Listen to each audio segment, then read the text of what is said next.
I love discovering new areas. Yeah. You know, it's funny, with everything I've always done, I always try to set goals, but this one is something that's been being developed as I go. I've always loved tacos, and that's one food that I could probably never get tired of.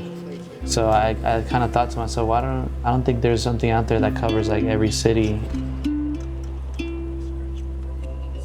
So I don't have something specific, but of course you want to hit the millions, and I probably should have a goal of setting, you know, 1 million views or something. I love photography, but I don't per se have a specific target, I guess, in mind for it. It's almost like everything's being unwrapped as I go. It almost evolves along with the other things I do. So like the hats or any other products that I might come up with, if I'm able to take really good pictures, it removes that middleman. I'm able to do everything myself. So I feel like as long as I'm able to sustain it and keep it in-house, that's pretty much my goal for now. I think if you love it enough, you can become anybody you want.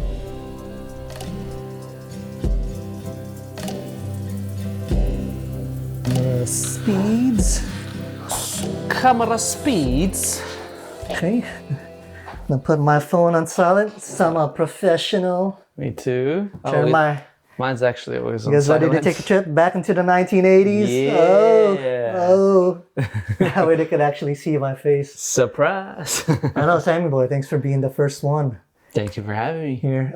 I guess it's gonna be kind of difficult, you know, since we're such good buddies. You kind of tend to ramble on. I kind of have to keep it somewhat on point. So this thing doesn't turn into like a 45-minute video. We'll try.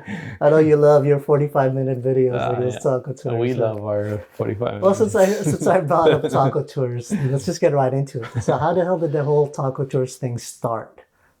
Taco tours. So I think it was more of a experimental video that I came up with because that was before COVID started. So I was kind of just experimenting and doing various food videos, and I honestly just wanted to find a niche, I think, in the food foodie. Yeah. And since you were Mexican, you went right to tacos? Yeah, and I love because I've always loved tacos, and that's one food that I could probably never get tired of. So I kind of thought to myself, I don't think there's something out there that covers like every city in the Okay, world. but why tacos over like burritos? Because I think people love burritos just as much as they love tacos, right? I think because if you eat 2 tacos and you try different places, you won't get full. Ah, yeah, that's a good point. Yeah. Yeah, that's a good point. know- I guess that's why it's You not should my know- show. Yeah, you should know that by now. I know, I should do that, right? I'm Mr. Production. I Yeah, didn't think come about on. it. Yeah, that makes sense. I was just testing him. He passed. Good job. Because actually in the first episode, we ate 12 tacos, I believe. And that was talk it out. We're talk it out, but still, like, you could tell how many, and that was what, 5 places, I think. 12 tacos, bro, and we were talking it out.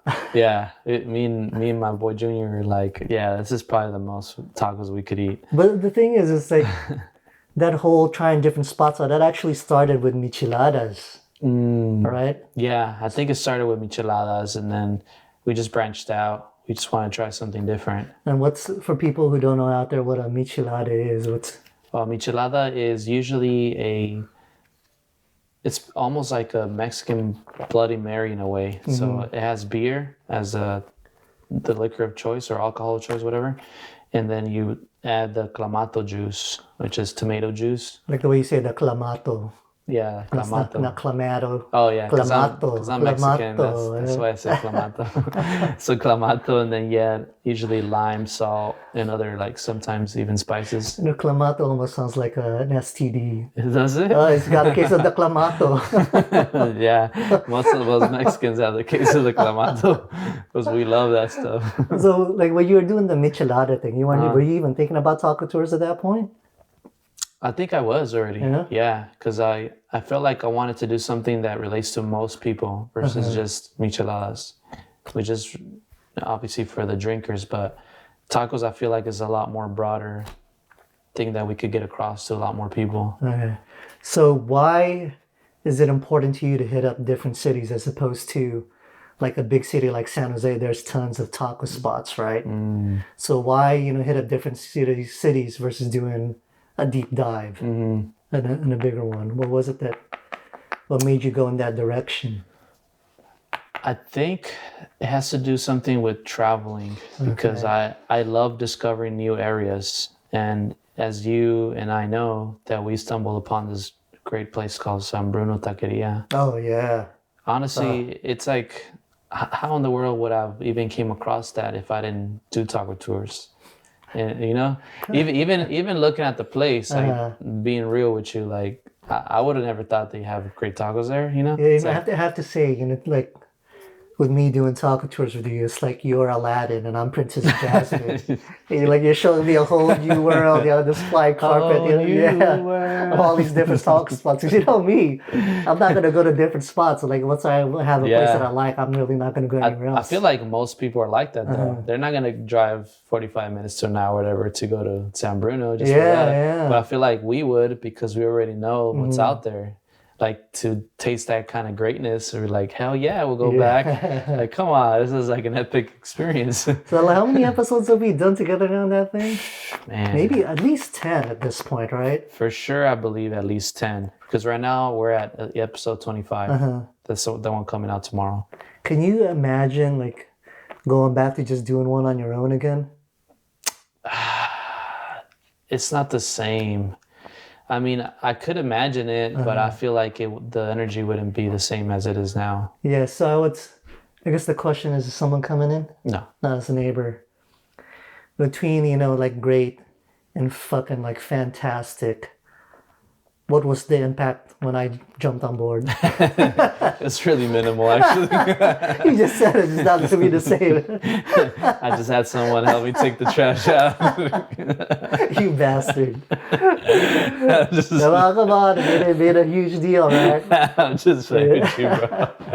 No, I think it was really significant, and for the fact that we clicked so well as far as like bouncing, comedy, bouncing, knowledge, and just a good sense of having a good time. I feel like that makes it a lot more enjoyable and easier to watch too, because it's also like we know what we're talking about, we're experts in this stuff. Oh, I am now. Yeah. I didn't start off that way. I remember the very first episode I did with you, right? You're still trying to talk about what's inside the taco, and I'm already eating it. Yeah, hold yours is, man. Yeah, because you didn't know, like we didn't know like how it was even gonna go. So we're just like, yeah, you need to talk about it, bro. Don't just eat it. Were you doing that whole like, what's your favorite spot of the day and what's your favorite taco of the day before I jumped on board? Is that something that we started once I got on board? Yeah, it started when it kind of progressed like a few videos down when we started doing videos. Yeah, because I feel like this is just always evolving. Like even with the whole, verdict, and then we recently started to include what was it? How can you make your favorite taco better? So now we're talking about the one that we choose. How would that be better? What can they do? So I know your goal is to hit up every city. That's the goal. Every major city at the very least. Every major city that has at least 3 good places. So what do you think, like, gets taco tours to that level then? What's going to make that possible? Because it takes money to travel, it takes money to buy these tacos. Yeah. I think consistency is definitely priority, but also having that backing from someone that could help us, make it the production even bigger would be an awesome way to also get there faster. Put a little more production value and help out with, logistics and all that stuff. It's a huge help, but, I could still make it happen. It's just... So how do you get to that point, where you're able to have a crew help out and it's, it's essentially sponsored where all expenses are taken care of? I think if I want to speed it up, I would definitely just try to reach out to people that would probably be interested.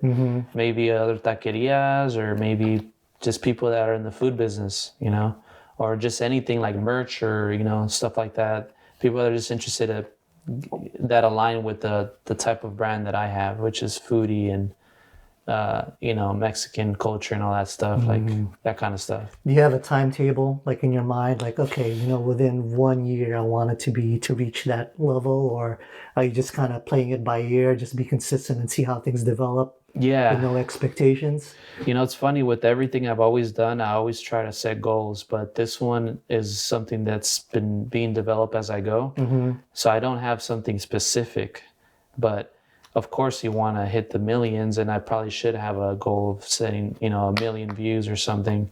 So maybe that's the next step, is determining what's the, where do I want to be in a year or whatnot. But it's already been a little bit over a year. Yeah, I in just saw September. it on YouTube. Yeah, Yeah. the first video was a year ago. And total views is somewhere around 10,000 views or something. Yeah, I mean, Which is not bad. it's not bad considering, you don't really put the word out other than Instagram and then Yeah. Facebook and we just share it, Yeah. amongst our friends. It's not something you're really pushing too hard out there. You're not push doing it any once. SEO on it at Yeah. all, right? I mean, yeah, just tags on YouTube. And I know, but you're not doing any like deep like keyword research and all that, and Well, doing backlinks. I do have a TubeBuddy, which is an extension, and that helps me find the best keywords for videos. So you are taking advantage Oh of yeah, that. Okay. I did some research because I want to make sure they get the most potential. And that's something that's subscription based. Yeah.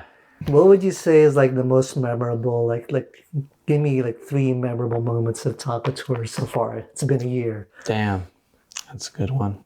3? Yeah, 3's a good number. 3 is always the magic number, right? I think the first one would be the fact that people would even consider giving us food for free. Because I mean, other than telling them that I'm a YouTuber, they wouldn't even think to even. I mean, I think they wouldn't be like, yeah, here's the whole thing for free. And now, like, I just tell. I mean, most of the time, not most of the times, but some of the times, I'll go and then the bill could be $80 and be like, just give me like $10 or whatever. I'm like, what, really? Really? Yeah. So you don't go for the discount. You leave it up to them, right? Oh yeah, I've never brought that up. Like I'm always willing to pay it, and then some people just say no. So let's hear the approach. Spit that game. And say I'm a cashier. Oh, like how I what do do it? you what do you do? Sub it up in Spanish, but I do it in Spanish though. Well, I'll translate for English. Okay. But I'm sure that is a good point, right? Yeah. The Spanish Yeah. really helps No, out.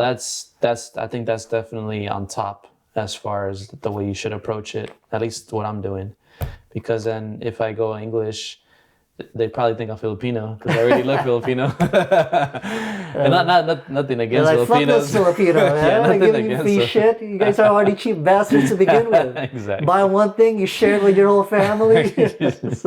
Yeah, so nothing against I them. could say that I'm Filipino. Yeah, no. But I'm saying that is if it's someone from your own race, your own people, even your own town, to be more specific, they're like, oh yeah, you're from where I'm from. Oh yeah, and then it honestly feels like I'm talking to a tia in a way, because then they're like talking back to me like if we're family for some reason. So it's usually a woman.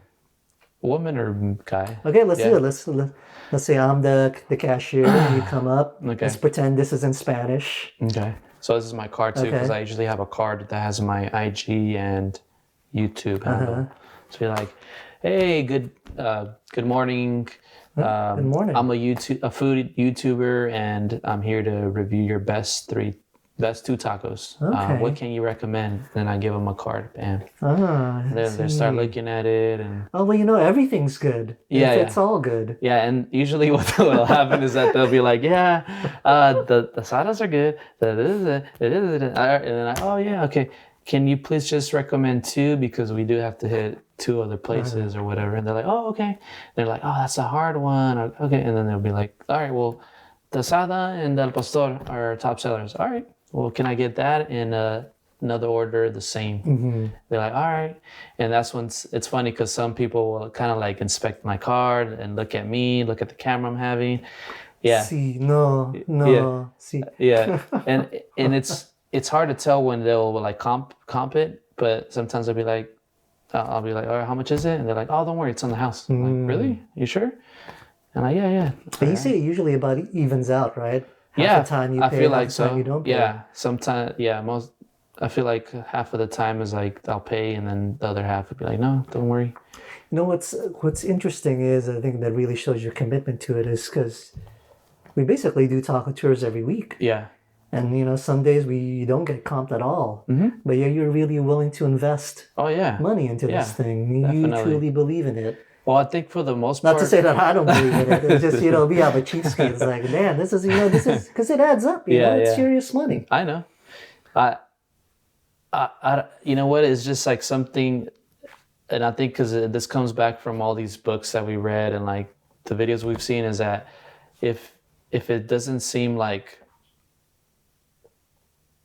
how can I even put it? If you're willing to do this and not get paid, would you still do it? Mm-hmm. And that's kind of the mentality I try to put to the things that I want to do like this. So then if I didn't get paid for any of this that we're doing, but I love it so much that I'll still pay to do it. Mm-hmm. Do you then love it's it? worth doing. Then it's worth it. Is it that much worth it to you? Yeah, I think I heard something on a podcast or on a YouTube video that put it perfectly, like the way I like it. It's like, if you're trying to decide whether to do something or not, basically just ask yourself, it's either a fuck yeah or a no. If it's not a fuck yeah, it's not worth your time. Yeah. Or hell yeah, if you want to be, if you want to be a little bit more kosher. Well, it's also like Seth Godin's The Dip, the book. No, I didn't read that one. I just read the This Is Marketing. It's a really easy read, but he basically says the same thing. When you get into something, you kind of got to know that there's going to be a dip, a part where you're like kind of figuring out if you want to do it or not. But then there's also going to be a bigger dip where you're going to have to push through a lot of that that hardship to get to that level. Yeah, but you got to know that that's going to happen, and that's why you got to make a decision. Are you going to go all in, or you're not going to do it? Ooh, you know what? That's a perfect transition to go into photography. So I'm the king of transitions and segues right there, right? Because it's fair to say you definitely went through a dip when you started. I remember, because even back when we met back in 2015, you already loved photography. I love it. Yeah, you're doing stuff with your T2i, but I remember T3. Oh, is it? No, it was a T. You had you have the T3? I think it was a T3i, the first one I had. Yeah, maybe you did have a T3i. Okay. Yeah. So maybe you did have the T3i, but I remember one night we were hanging out at Yogurtland in Milpitas, and I was kind of talking up the XT2 at that time. Yeah, I was talking up the XT2 and kind of talking you into it. Yeah. And then you're like, you know what? I'm going to sell all my DJ equipment and I'm going to get it. Damn, you remember that? Yeah. I don't even remember that. No, because I'm kind of glad you stuck with it. It's like, damn, I just talked to school and just sold all this DJ equipment to get this XT2 to commit to photography. Yeah. But I just knew that, that camera was right up your alley, that you would love it. And you kind of never looked back from there, right? I mean, you were a DJ, full-on DJing at Dave and Buster's. I remember on Tuesdays and at other spots throughout the Bay Area. Yeah. And you just sold all your equipment and committed fully. Yeah, I just said. Well, you did. I mean, didn't you have any hesitation at all about that decision? Yeah, that's a tough one. I mean, it's almost like you could see the future in a way. Not to say that I can, but I feel like you just kind of get that feeling that this is the right move. So and don't get me wrong, I still practice some form of DJing as far as like still curating music in my playlist. I always have to be up to date, but I don't have any equipment. I literally have nothing. I just sold everything, and anything I do use, it might be rental or even help from other DJs. So, but I kind of strategically thought of it, right? I was like, well, if I sell everything, how am I going to DJ? Well, I could rent or I could just borrow it or whatever. So I still have that. So it's not like there's no way to still do events. Like I could still make it happen. So I said, all right, I could probably still make it happen. I'll just sell all this and then just get something that'll even benefit.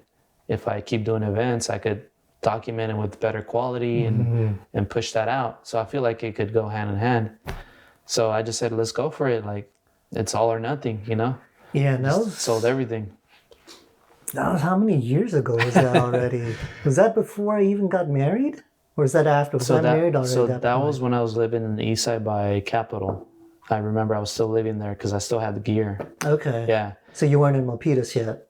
No, this happened. Yeah, this happened when I was in Capitol. So it might have been at least 2 years ago when I sold everything.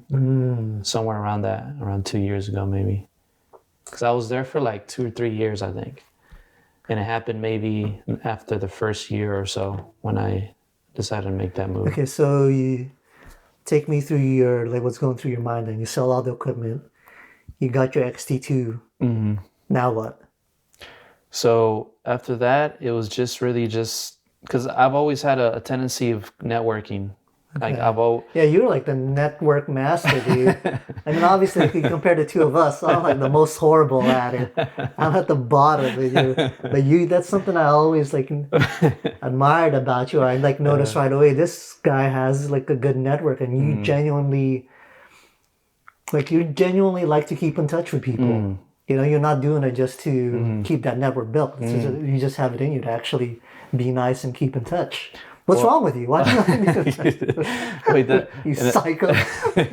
It's funny too because I feel like everything comes from a book, but this also came from a book, I believe. But it said something about if you're gonna be a good friend, then be the best friend you can be.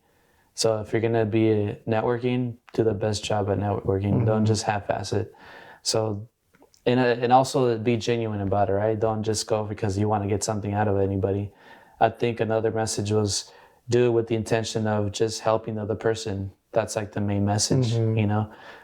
When I started with that camera, I made a kind of challenge to myself. I'm just going to go to random people and ask them if I could take their photo. And I'll send it to them. And really, it was just to kind of get that interaction going and get me comfortable with the camera and knowing how to use it. Yeah, get your reps in and make the mistakes early. Because you have to go through the downfalls. You know, you have to know that the camera works a certain way. You got to learn your tools really well. Yeah. So I feel like one not better way just to go to random people and take photos of them, and this will build a relationship between me and them. So, I mean, it's fair to say when you started out, when any of us started in anything, your photos weren't that great. Of course not.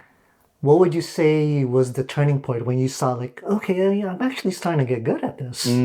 Like where you started actually being, you know, somewhat satisfied with what you were putting out. I see. You know, I hate to say it sound like a broken record, but it goes back to reading books. Like reading books? Yeah. Oh, come on, man. What's with these reading books? Who reads books?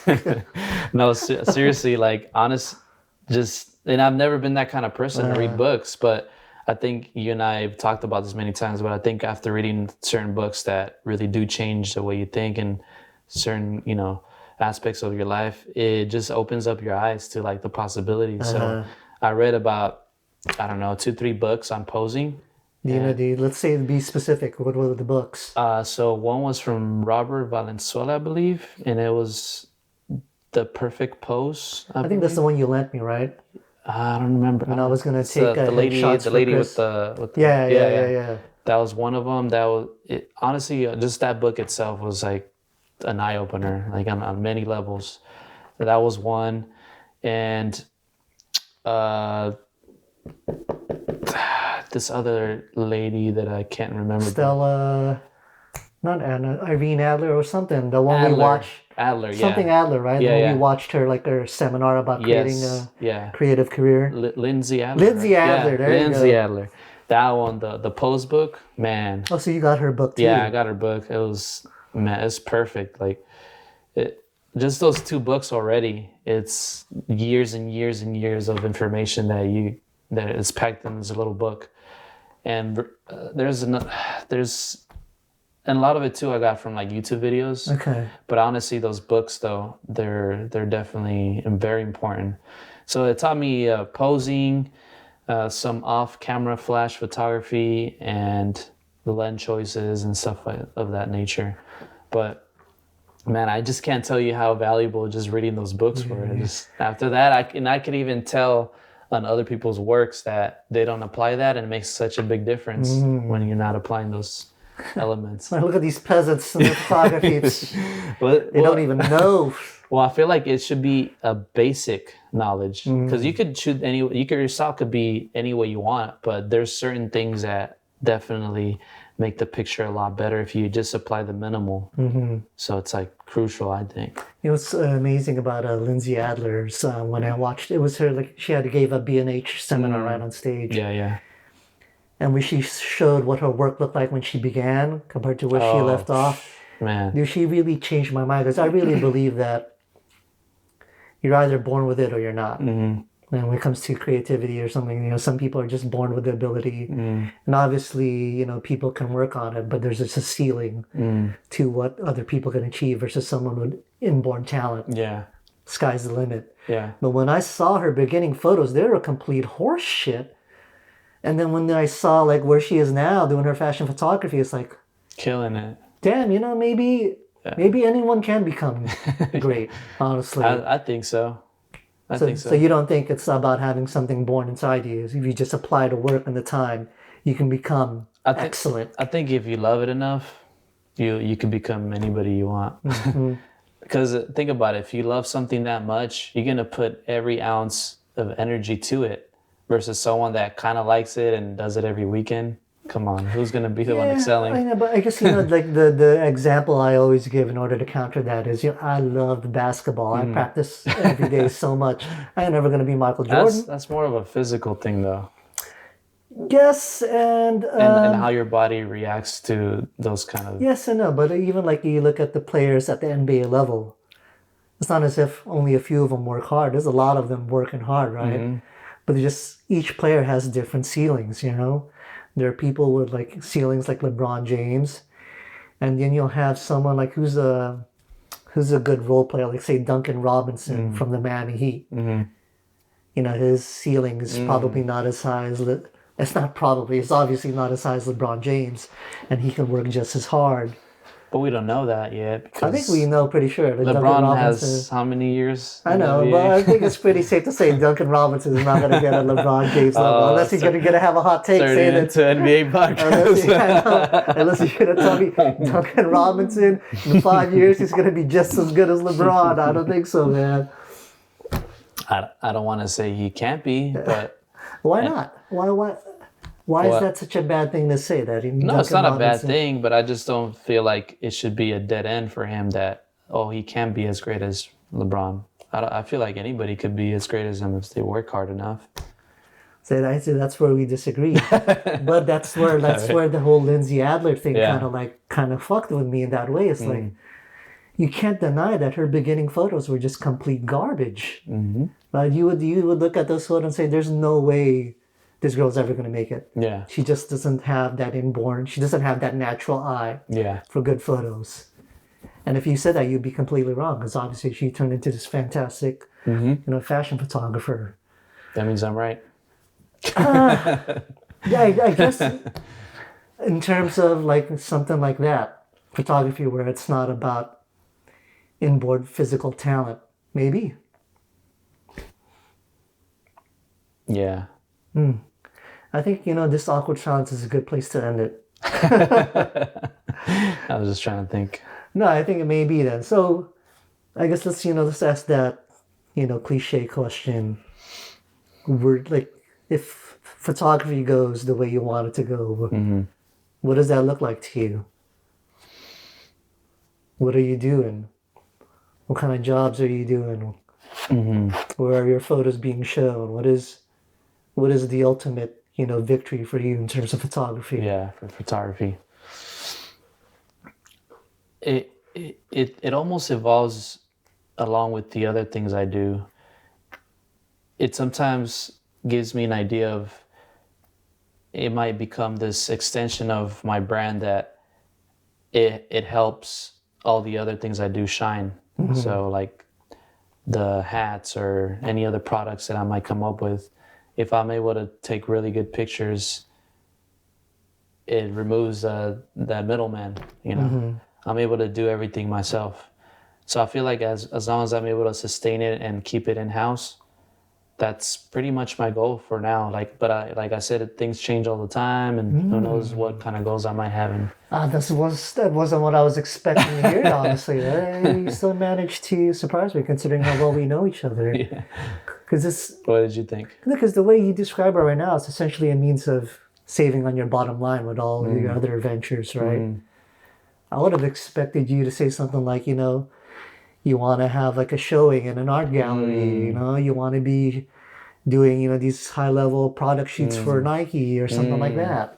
Yeah, I don't, it's hard to say that that's what I really want, because that would be dope if it got there.